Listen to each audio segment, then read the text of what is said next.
Five, four, three, two, one. We are live. This is Transparency and Merit, and we're doing.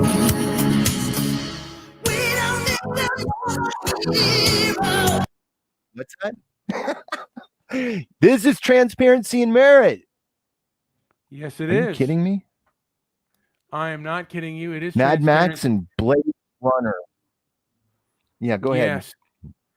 Now, those two films had a cultural impact in the cinematic universe, and I just wanted to just kind of talk about that and just kind of put that into the thought bubble there. And I think we'll start with Mad Max. The first one was in 1979, and it was kind of akin to the western, like it was kind of akin to the western, where the world had deteriorated, where it had deteriorated into like almost, like kind of a barren wasteland. It wasn't as bad as what happened with Mad Max 2, The Road Warrior, Well, but yeah, it was it, it it was it's before the apocalypse, but right before the apocalypse. yeah. And the apocalypse is just around the corner. And right now, I mean, these two films are significant because Joey, we are living what feels like an apocalypse. So, uh, and and it just it kind of feels that way. But Mad We were Max is just, in, we were yeah. just talking about it before the show, and you I don't know. I don't know what it was about today. Today was a little bit of a shift, and it seemed like a lot of people went through it. Definitely felt it creeping in, but I think movies sometimes, at least in the eras that in the era that these movies were shot in, similar eras, um, there was a different climate altogether. Yeah. But you always kind of had that feeling in a real real immersive kind of movie that you didn't mind going in, sitting down, getting the goobers, and just losing your brain for a couple hours in one of these incredible movies. Yeah. And both are significant in their way. Um, and, Mad Max was a hit when it hit the States when it first came out. People were really, really blown away by it. I don't, I mean, of course, I think The Road Warrior is a better film, but I take the film more as a trilogy. And they're the ones that are done with Mel Gibson and the director Peter Weller. I have my memory's starting to go, so I don't necessarily Ooh, I don't remember. know. I don't know remember what's happening here. It looks like a meltdown. yeah. Hopefully, it's Oh, just my computer, though. oh my God! Don't let because you had some interesting takes on Blade Runner. But I Brian, mean, can you hear me? Are you I there in outer space? I can hear you More fine. importantly, I can oh, hear you. good. Oh, sorry about that. Yeah, you're fine. So Mad Max is kind of in this genre of a modern western, and we just did the Searchers, and the Searchers was, you know, after the Civil War, the West. I mean, things were kind of out of shape and not very good, and there was a character who had lost a lot, and he loses everything that he has, which is his family. And Mad Max, the world is kind of going apart, but he has his family, and he loses that. And um, the first film is him, basically he's quitting the force, and whatever business or whatever he wants to go back into, or instead of being part of the police, and then he ends up losing his family. And then the Road Warrior, he's already a broken man, and he enters into he comes in contact with a group of people that are basically trying to find a better place, a paradise. And you know, Mad Max. I mean, Max he's skeptical. He doesn't believe in this. He believes the world is going to pot, and he's just basically there to survive. And he sees these people's hopes and dreams, the group that he's come in contact with, nothing. And a lot of films, like a lot of low budget films in the cinematic world, tried to copy this style, and they never really did a good job. There were a lot of knockoffs. That, particularly after the Road Warrior, there were quite a few knockoffs of that film, and it had an impact in the kind of the bleak future type of movie because it was somewhat profitable. I liked to be honest, I liked A Boy and His Dog better. I thought it was a better movie all around. I always thought Mad Max was just kind of like heavy metal music. If you like, alternative or kind of like, synth wave or something, but like Mad Max grinded on my head a little bit too much, and honestly, I never even saw the 1979 original Mad Max until this week, and I don't even know what to make of it. I think it's kind of it's chaotic and useless. I just had no feel for it. Just don't like that movie at all. I wanted to point out that films of their time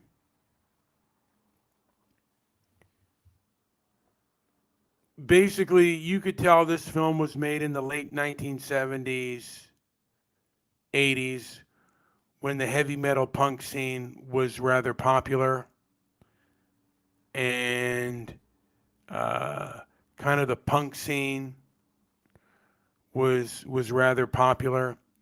And a lot of times if you look at futuristic films, they are often, just as you look at westerns, they are a product of their time. I mean, if you study film, you'll know there's a difference between a western made in the 30s and 40s to one made in the 50s, and then to one made in the 60s, and then to one made in the 70s. The same thing with futuristic films.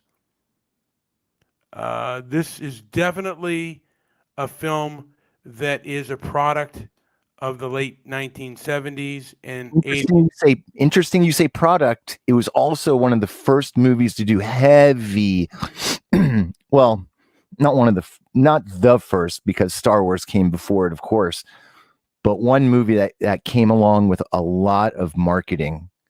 There was Mad Max, everything. It had the comic books, the limited edition comic books, and there was a video game, pinball machine, books. There's all kinds of products. And also interesting, Queen guitarist Brian May did this soundtrack. He did his soundtrack for a ton of movies, but music's okay. Well, sort of. I just wanted to say that the first two films, particularly Mad Max 2: The Road Warrior, did a lot of things. Basically, it was part of its time, and it really embraced portions of the counterculture. And it's kind of interesting, and I don't know how often they talk about that when they talk about futuristic films and how they are certainly a product of the time and the politics of the time. And you'll see that in films today, the politics of the time, what the filmmakers are thinking at that time is it's very it's you can just see their politics running through the films, or the style, or what they're interested in. You can see that very clearly in Mad Max. And the villains were all counterculture punks, heavy metal punks, and they were the villains, particularly of Mad Max 2. They were the villains of the film, and they continue on with that genre of counterculture punk types. Cyberpunk was more. I thought Blade Runner captured that pretty good. The Wrecker Hauer character is legendary. Yeah. So let's switch in now. And again, this is a genre of really of Western, and it to a degree is a genre like to a degree like The Searchers. Um, Mad Max is a lot like Ethan. I believe it's Ethan. Forget it. Was it Ethan Brittles? But the Ethan character in The Searchers is similar to the Mad Max character. Now we get into Blade Runner, and that film was also 1982. I think both Mad Max and The Road Warrior were both 1982, and Mad Max also, it was a product of its time, but it was unique in the fact that it was a futuristic film that had kind of an art deco, and tried to do things like just be reminiscent of past film noir. So it was set in the future, but there were a lot of things. The art direction and stuff was really of the past, and you see them do this to a degree, copy this style, particularly in Christopher Nolan's Dark Knight, maybe even the Batman. I mean, the first Batman kind of copied that style of, even though being in modern day or the future, they mimic the kind of Art Deco and film noir type of style. And when the film first came out, it got rather mixed reviews and was not profitable. It made more money than they spent on it, but in film, with movies, they have to make, from my understanding, three times. They have to be three times what they cost to even break even. And yeah, the film was unique, really in its style, and now, like years later, it's taken on a whole other level of myth and the meaning of the film.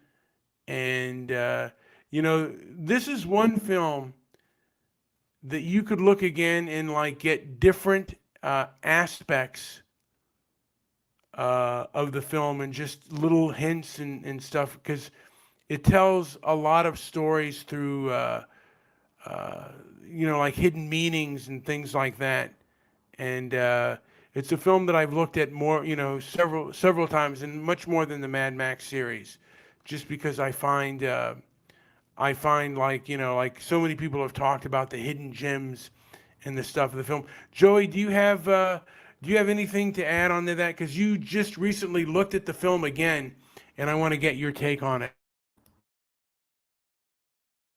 Yes, I do. I do. And I think the big thing, you mentioned it earlier, there's a big difference. I don't know if you mentioned it on the show actually, but I thought the big difference was the science. It was very science based, like the Blade Runner, original Blade Runner, and even the follow up talked about a baseline test, and it was a fictional test, but there's a very amazing clip that I remember from that movie.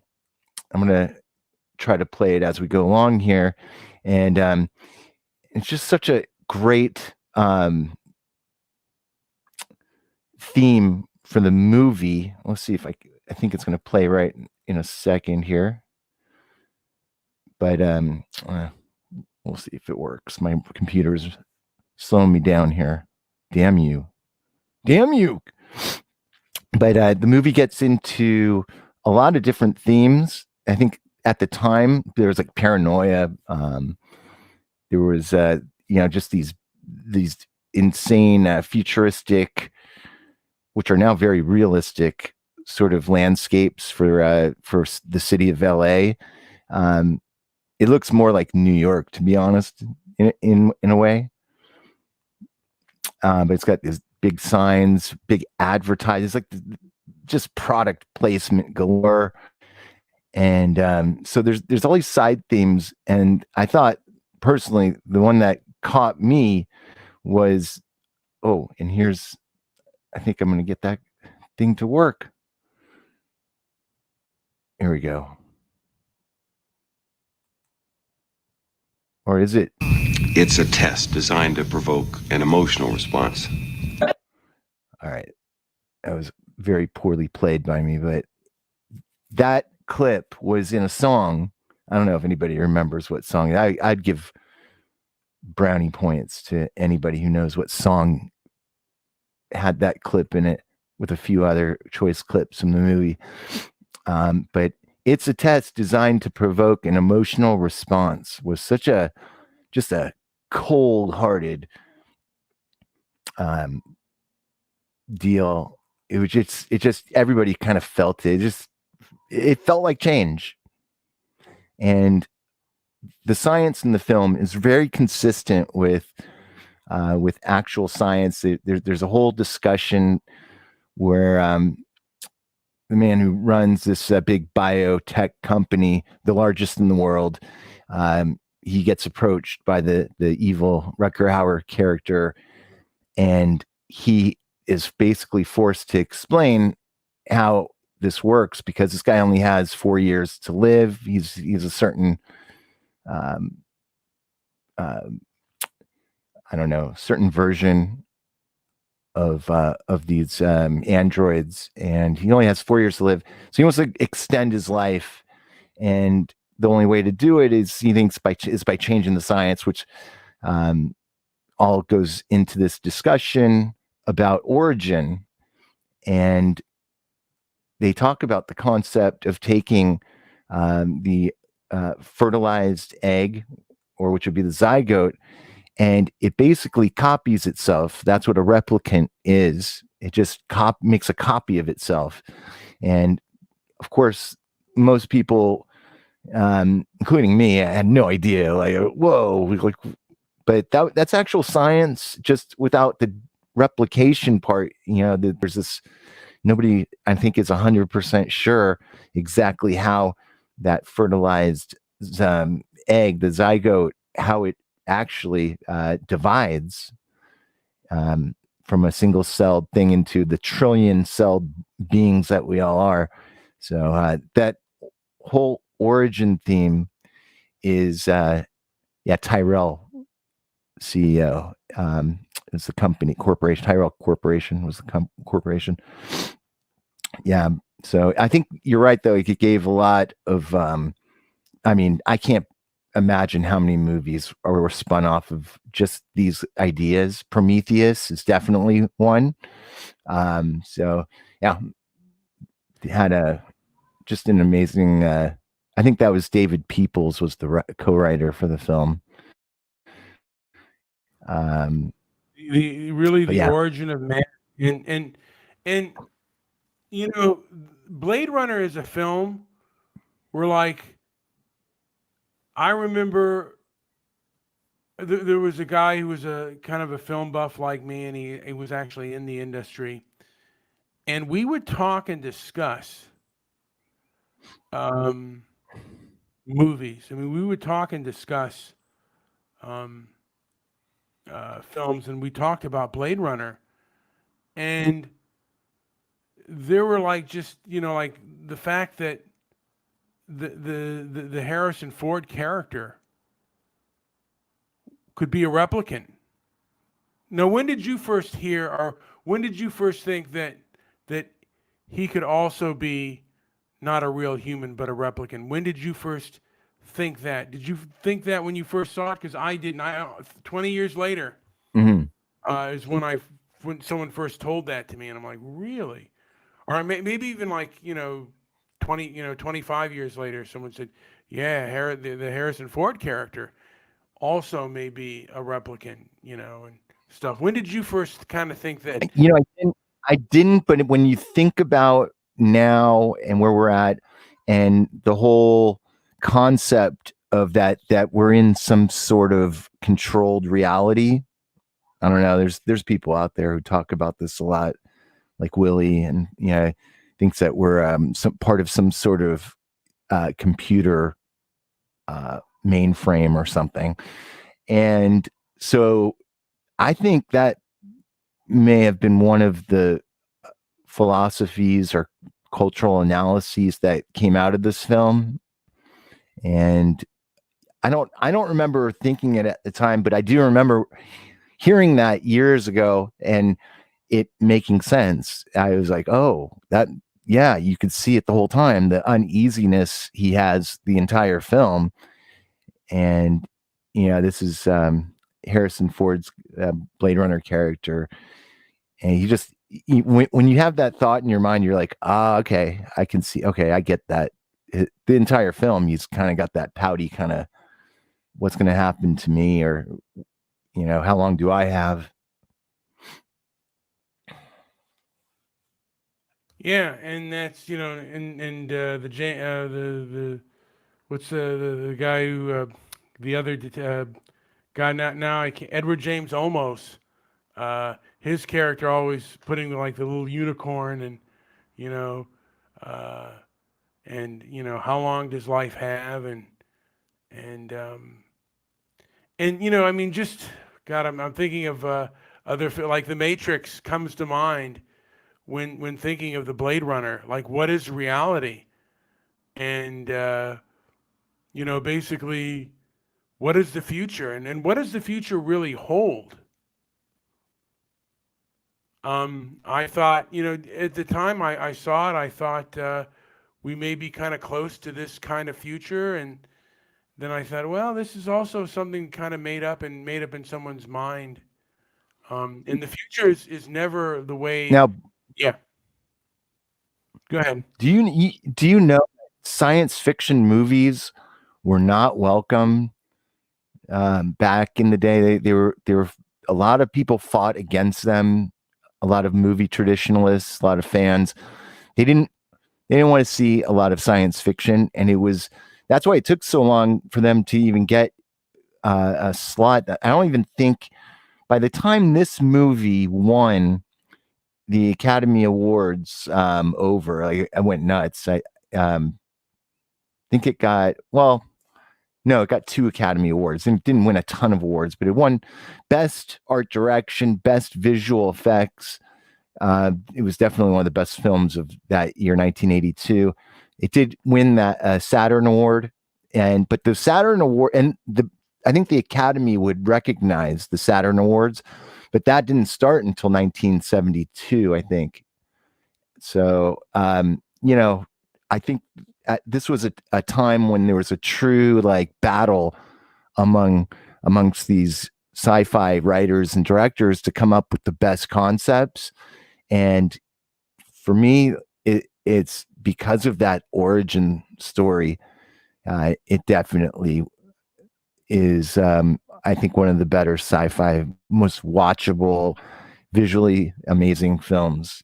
But after rewatching it this week, yeah, maybe not my favorite movie of all time. Maybe not even in my top 5 best sci-fis. But then again, I'd have to really consider that a little more. Now, Master of Rope says the Matrix is more of an inspiration from Tron, and I think that might be 2 films that we might want to talk about is Tron and the Matrix. That is an interesting that's an interesting thought process there. I'm gonna have to. I'm gonna have to look at that again. Now, Tron actually was a disappointment for Disney, and it was supposed to have state of the art visual effects, and it was playing in every theater. And we can go into that a little bit later, but and I'm not saying that it was a complete. Filmmakers borrow from a lot of different genres. A lot of times they'll pull from different things, but there was certainly, and they may the brothers that made The Matrix may not have been inspired by uh, by Blade Runner, but Blade Runner. The Matrix certainly had Blade Runner types of had a Blade Runner type of feel to it, as far as the future being really dark and kind of grim. And even when he was in the Matrix, it had kind of that Art Deco kind of feel to it that Blade Runner had. And I think a lot of other films kind of borrowed from that genre, and I think it was the first time where they had a futuristic film that had kind of a set in the past, kind of I don't want to like it was set in the future, but it had art from the past, and it was Noirish. yeah, it was the first one that had kind of a film noirish kind of feel to it, and I felt the Matrix had that style as well. And if you look at both films, you can see the style in both. And again, this is a film that a lot of people have talked about. I think it's one of the most like where people get, where there are debates and arguments about about the film. The same thing with Prometheus, which I didn't like, by the way. And I thought, the film Prometheus should have been longer and could have been more interesting. But yeah. But overall, a really interesting film, and one that I look at from time. I mean, I look at again from time to time, uh, just to see if there are any other like hidden messages in there. And I don't know of any other film that I kind of do that in, but I do like it when directors leave hidden messages in their films, because then you can look at them again. Kind of interesting. If I ever made films, I'd make things with little hidden messages. Joey, is there anything else to add before we end this show? I think this will be a little bit of a shorter show. Yeah, we can get into other things, but I think you get the point. At this point in time, I guess it's good to kind of take a look back, even at these large budget, mega hits, and kind of look at them for kind of inspiration, and in hope that maybe someday they'll make another movie like The Matrix, or as Neil calls it, The Metrics, or Mad Max. Even, I don't know. I'm not a big fan, but I can. And I did see the new Mad Max, by the way. I saw that one before I saw any of the other Mad Maxes, and it was just, to me, it was just dirt. It was just dirt. It didn't capture me. I could barely stand it. So going back and watching the other ones, it was even worse. And then of course I've got to mention with Blade Runner, it gives me, now I have a lot of reference, since I originally saw Blade Runner, and now having watched the new series of Westworld and going back and watching, it just amazes me that the original Westworld movie was made in 1974. It's such a crazy concept, and it got better over the years as far as how they can deliver it, and Ed Harris in that whole series was just amazing. I really liked it.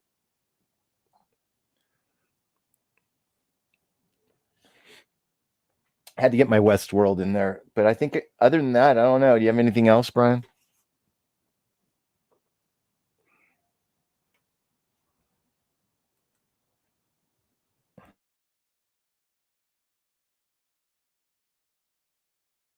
Westworld was 1973, the first one. There was a mini series, but it was with Richard Benjamin, and it was Yul Brynner, Richard Benjamin, and James Brolin, and it was a really low budget film, and it made about $10 million, and it became vastly popular on television. A lot of people really enjoyed on television, and it played a lot on TV. That's the first time I saw Westworld, because I mean I was born in '69, so I'd have been 4 years old when it came out. And my dad and I both watched that when it came out. I think it came out on television around 1975, and really enjoyed. Yeah, maybe it's too early for that movie. You know what? Some things just don't hit. I mean, some things hit like they are unique and they hit with audiences, and other films do not. And that was one. That was a do not. So, but actually, it did make money, but it wasn't necessarily a blockbuster. But it did make.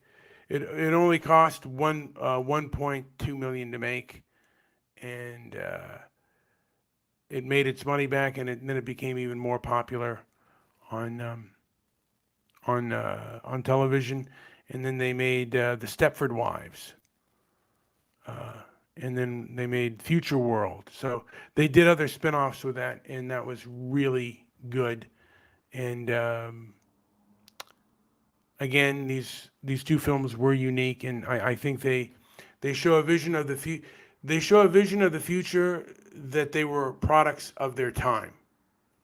Both these films were the first Mad Max was made into the late 1970s, and then Mad Max 2 was in the late 1980s. And I'm more focusing on Mad Max 2, The Road Warrior, and Blade Runner, and they both used counterculture types of the 70s and 80s, the kind of punk style and stuff like that a lot of rebellious youth were doing. So very unique in that stage.